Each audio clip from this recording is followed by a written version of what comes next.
Clip number 394 انشاءاللہ عز و جل. اس کلپ میں سورہ اعراف کی آیت نمبر 201 سے 204 تک کی ترجمہ اور تفسیر قرآن صراط الجنان سنیں گے. بسم اللہ الرحمن الرحیم. اللہ کے نام سے شروع جو نہایت مہربان رحمت والا ہے. ان الذین اتقوا اذا مسهم طائف من الشیطان تذکروا فاذا هم مبصرون. ترجمہ: بے شک پرہیزگاروں کو جب شیطان کی طرف سے کوئی خیال آتا ہے تو وہ حکم خدا یاد کرتے ہیں، پھر اسی وقت ان کی آنکھیں کھل جاتی ہیں. ان الذین اتقوا، بے شک وہ جو ڈر والے ہیں. آیت میں مذکور لفظ طائف کے بارے میں علامہ راغب اصفہانی رحمۃ اللہ تعالی فرماتے ہیں کہ انسان کو ورغلانے کے لیے انسان کے گرد گردش کرنے والے شیطان کو طائف کہتے ہیں. اور اس آیت کا معنی یہ ہے کہ وہ لوگ جو متقی اور پرہیزگار ہیں، جب شیطان کی طرف سے انہیں گناہ کرنے یا اللہ تعالیٰ کی اطاعت چھوڑنے کا کوئی وسوسہ آتا ہے تو وہ اللہ تعالیٰ کی قدرت اور اس کے انعامات میں غور کرتے ہیں اور اس کے عذاب اور ثواب کو یاد کرتے ہیں اور اسی وقت گناہ کرنے سے رک جاتے ہیں، کیونکہ اللہ تعالیٰ نے گناہ سے رکنے کا حکم دیا ہے اور گناہ کرنے سے منع کیا ہے.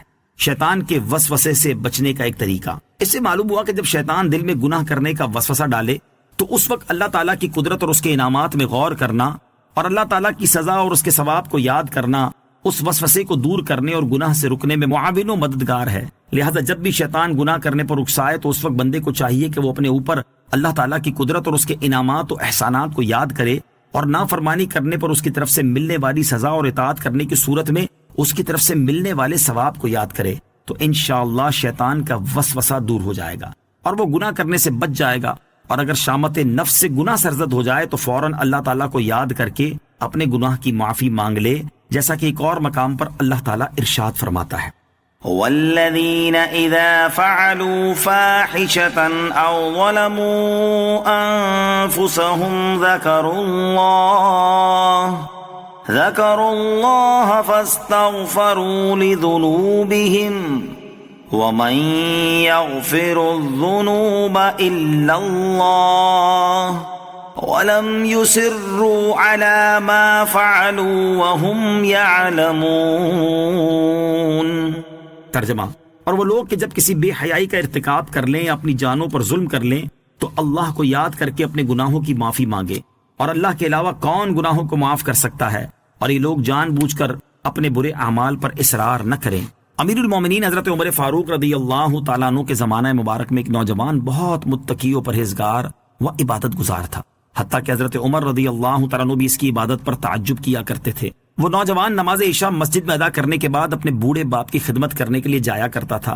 راستے میں خوبرو عورت اسے اپنی طرف بلاتی اور چھیڑتی تھی، لیکن یہ نوجوان اس پر توجہ دیے بغیر نگاہیں جھکائے گزر جایا کرتا تھا. آخرکار ایک دن وہ نوجوان شیطان کے ورغلانے اور اس عورت کی دعوت پر برائی کے ارادے سے اس کی جانب بڑھا، لیکن جب دروازے پر پہنچا تو اسے اللہ تعالیٰ کا یہی فرمان عالی شان یاد آ گیا: ان الذين اتقوا اذا مسهم طائف من الشيطان تذكروا فاذا هم مبصرون. ترجمہ: بے شک جب شیطان کی طرف سے پرہیزگاروں کو کوئی خیال آتا ہے تو وہ فوراً حکم خدا یاد کرتے ہیں، پھر اسی وقت ان کی آنکھیں کھل جاتی ہیں. اس آیت پاک کے یاد آتے ہی اس کے دل پر اللہ تعالیٰ کا خوف اس قدر غالب ہوا کہ وہ بے ہوش ہو کر زمین پر گر گیا. جب یہ بہت دیر تک گھر نہ پہنچا تو اس کا بوڑھا باپ اسے تلاش کرتا ہوا وہاں پہنچا اور لوگوں کی مدد سے اٹھوا کر گھر لے آیا. ہوش آنے پر باپ نے تمام واقعہ دریافت کیا. نوجوان نے پورا واقعہ بیان کر کے جب اس آیت کا ذکر کیا تو ایک مرتبہ پھر اس پر اللہ تعالیٰ کا شدید خوف غالب ہوا. اس نے ایک زوردار چیخ ماری اور اس کا دم نکل گیا. راتوں رات ہی اس کے غسل و کفن و دفن کا انتظام کر دیا گیا. صبح جب یہ واقعہ حضرت عمر رضی اللہ تعالیٰ عنہ کی خدمت میں پیش کیا گیا تو آپ اس کے باپ کے پاس تعزیت کے لیے تشریف لے گئے اور اس سے فرمایا کہ آپ نے ہمیں اطلاع کیوں نہیں دی تاکہ ہم بھی جنازے میں شریک ہو جاتے.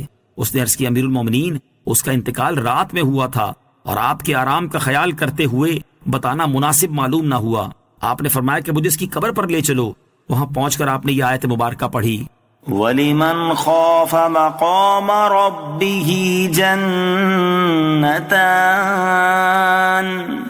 ترجمہ، اور جو اپنے رب کے حضور کھڑے ہونے سے ڈرے اس کے لیے 2 جنتیں ہیں. تو قبر میں سے اس نوجوان نے جواب دیتے ہوئے کہا کہ اے امیر المومنین، بے شک میرے رب نے مجھے 2 جنتیں عطا فرمائی ہیں. وَإِخْوَانُهُمْ يَمُدُّونَهُمْ فِي الْغَيِّ ثُمَّ لَا يُقْصِرُونَ. ترجمہ، اور وہ جو شیطانوں کے بھائی ہیں، شیطان انہیں گمراہی میں کھینچتے ہیں پھر وہ کمی نہیں کرتے.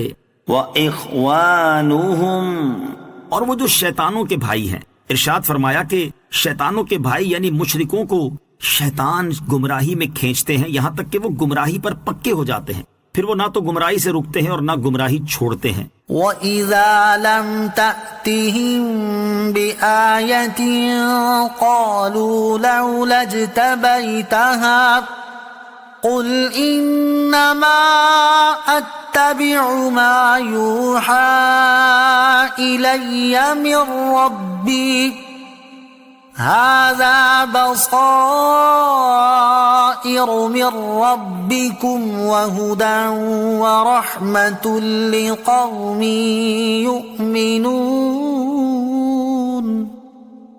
وَإِذَا قُرِئَ الْقُرْآنُ فَاسْتَمِعُوا لَهُ وَأَنصِتُوا لَعَلَّكُمْ تُرْحَمُونَ.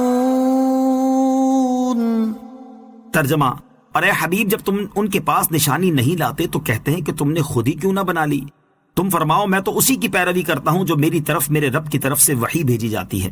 یہ تمہارے رب کی طرف سے آنکھیں کھول دینے والے دلائل ہیں اور مسلمانوں کے لیے ہدایت اور رحمت ہے.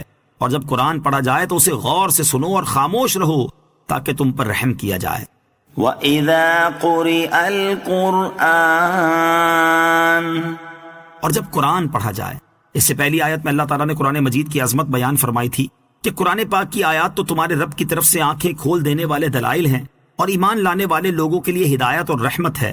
اور اس آیت نے بتایا ہے کہ اس کی عظمت و شان کا تقاضا یہ ہے کہ جب قرآن پڑھا جائے تو اسے غور سے سنا جائے اور خاموش رہا جائے. علامہ عبداللہ بن احمد نصفی رحمۃ اللہ تعالی فرماتے ہیں اس آیت سے ثابت ہوا کہ جس وقت قرآن کریم پڑھا جائے خواہ نماز میں یا خارج نماز اس وقت سننا اور خاموش رہنا واجب ہے. صلو علی الحبیب صلی اللہ تعالی علی محمد صلی اللہ تعالی وسلم. مجھے اپنی اور ساری دنیا کی لوگوں کی اصلاح کی کوشش کرنی ہے انشاءاللہ عز و جل.